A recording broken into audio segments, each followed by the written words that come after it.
साल हो गए, संतान का सुख ही नहीं है, लाल चंदन का लेपन बाबा भोलेनाथ पर करना प्रारंभ करो। पीठिका पर लाल चंदन का लेपन करना प्रारंभ करो, लाल चंदन से बाबा का श्रृंगार करना प्रारंभ करो। एक बेलपत्री पर लाल चंदन, दोनों पत्ती नीचे वाली, जो नीचे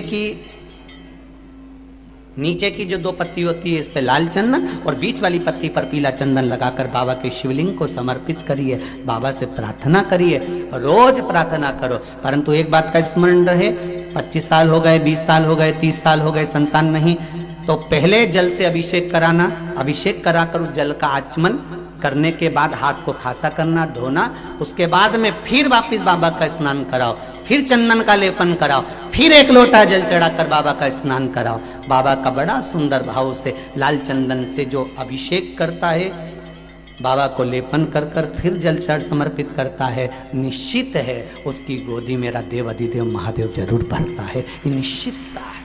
हम तो बेटियों से भी कहते हैं, जिसका विवाह नहीं हो रहा हो, 25 साल, 30 साल, 27 साल, 28 साल, 32 साल, 40 साल हो गए हो, नहीं हो रहा हो बेटा बेटी का विवाह, उसे लाल चंदन का प्रयोग अशोक सुंदरी वाली जगह पर 7 बिंदी लाल चंदन की लगाकर 7 बेलपत्र 7 बिंदी पर रखिए, और महाराज अपनी कामना कर कर भगवान से आइए, बाबा देगा, करेगा, 3-4 महीने में विवाह पक्का करेगा। ये लाल चंदन की महत्वता है शिव तत्व।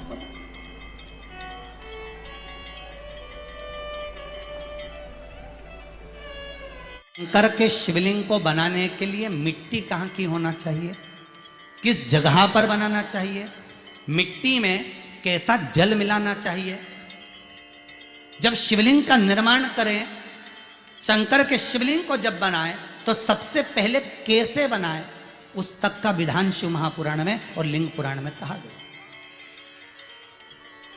महाराज कहा,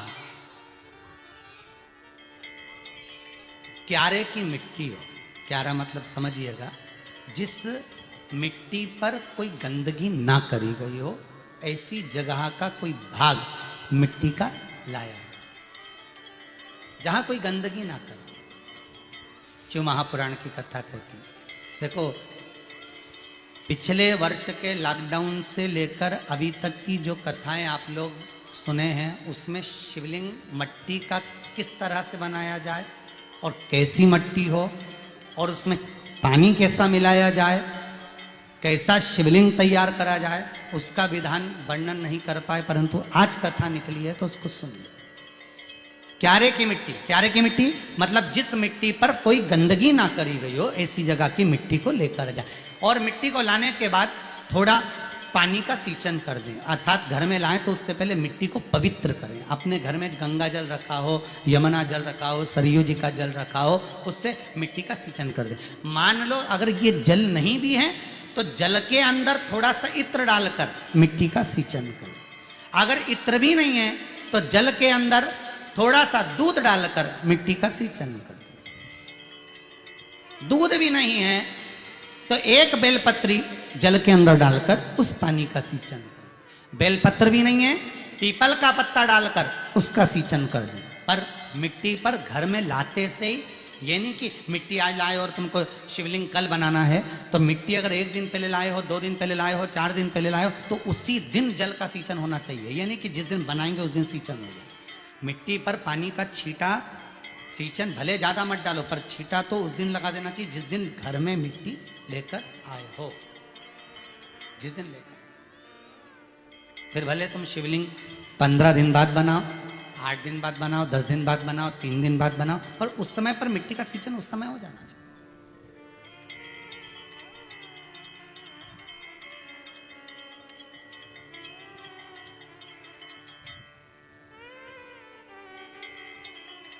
फिर कहा, जिस दिन शिवलिंग का निर्माण करो उस दिन प्रातः में अगर आप शिवलिंग बना रहे हैं तो ब्रह्म मुहूर्त में मिट्टी को गला दो।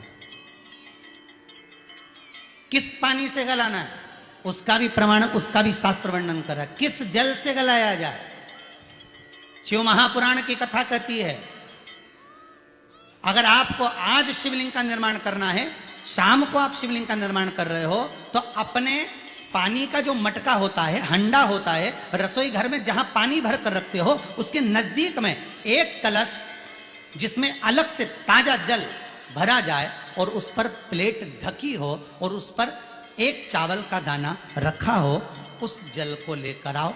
थोड़ी देर रखा रहे, आधा घंटा, 2 घंटा, 3 घंटा, 15 मिनट, 20 मिनट, पर वो पानी वहां रखा होना चाहिए। रसोई घर में अन्नपूर्णा का निवास होता है, परिंदे के पास पितरों का निवास होता है। अन्नपूर्णा, पित्र सब रसोई घर के भीतर विराजमान होते हैं।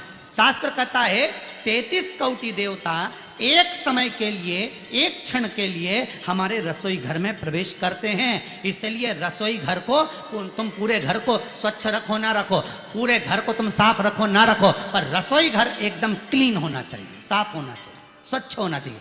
आज के ज़माने में तो खैर गया, पर पहले जब मिट्टी के चूल्हे होते थे, जब चूल्हा बंद होता था तो उसको गीला कर कर, गोबर को या पानी में उसको गीला कर कर, एक कपड़े को गीला कर कर पूरे चौके को, रसोई घर को पोंछा जाता था। मिट्टी का होता था वो, तो भी उसको पोता लगाते थे, पोंछते थे।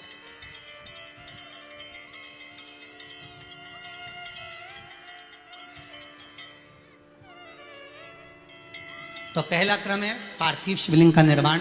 सावन के महीने में अगर आप शिवलिंग बनाते हैं, सोमवार को शिवलिंग बनाते हैं, तो नियम ध्यान रखिएगा महाराज, लिंग पुराण से है ये, उसका नियम ध्यान में। क्या करना है, मिट्टी को लाना है, जल का छींटा देना, छींटा जरूर देना, घर में लेकर आए और जल का छींटा होना जरूरी।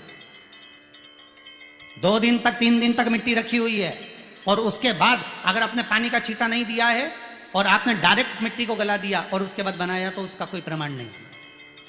जल का छींटा अवश्य, फिर उसको रख दें। 15 दिन बाद बनाओ, 4 दिन बाद बनाओ, 3 दिन बाद बनाओ, 2 दिन बाद बनाओ। शिवलिंग जब बनाओ तब उस मिट्टी को, जो कलश आपने रसोई घर में रखा है चावल का दाना रखकर प्लेट के ऊपर, अर्थात उस कलश का जल उस मिट्टी में थोड़ा सा डालिए। क्यों डाला जाता है उसका भी भाव वर्णन किया है। अब भविष्य पुराण, स्कंद पुराण और अग्नि पुराण, इन तीनों से ले लिया गया, वर्णन किया गया। जब उस कलश का जल हम डालते हैं तो उस कलश में पितरों का भाव आ जाता है, अन्नपूर्णा का भाव आ जाता है, घर में लक्ष्मी का भाव आ जाता है, संपदा का भाव आ जाता है। पूरे 24 घंटे के अंदर एक क्षण के लिए रसोई घर में 33 कोटि देवता आते हैं, तो वो देवता का सारा भाव उस कलश के अंदर आ जाता है। और वो जल जब हम उस मिट्टी में मिलाते हैं तो गंगा, यमुना, सरयू, सरस्वती, ये 33 कोटि देवता में, तो इन सब का आनंद उस जल में आ जाता है। और वो जल जब हम मिट्टी में मिलाते हैं तो मिट्टी पवित्र हो जाती है, स्वयं कैलाश अधिपति को स्वीकार करने के लायक हो जाती है, निर्मित करने के लायक हो जाती है।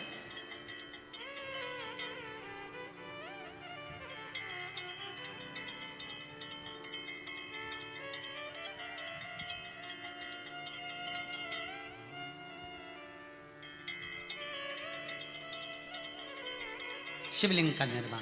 अब शिवलिंग का निर्माण कैसे करना, मिट्टी में गला दिया पानी में। सबसे पहले शिवलिंग बनाने से पहले पात्र को, पात्र जो होता है उसके नीचे एक बेलपत्र रखी जाती है। क्या रखना है, एक बेलपत्र। शंकर को झेलने के लिए कोई साधारण नहीं है पात्र जिसपे झेला जाए।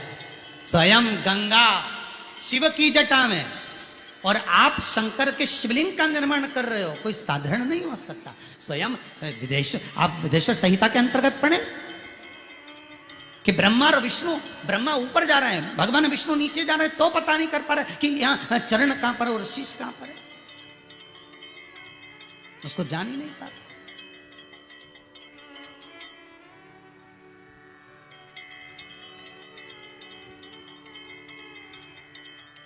बस एक बेलपत्र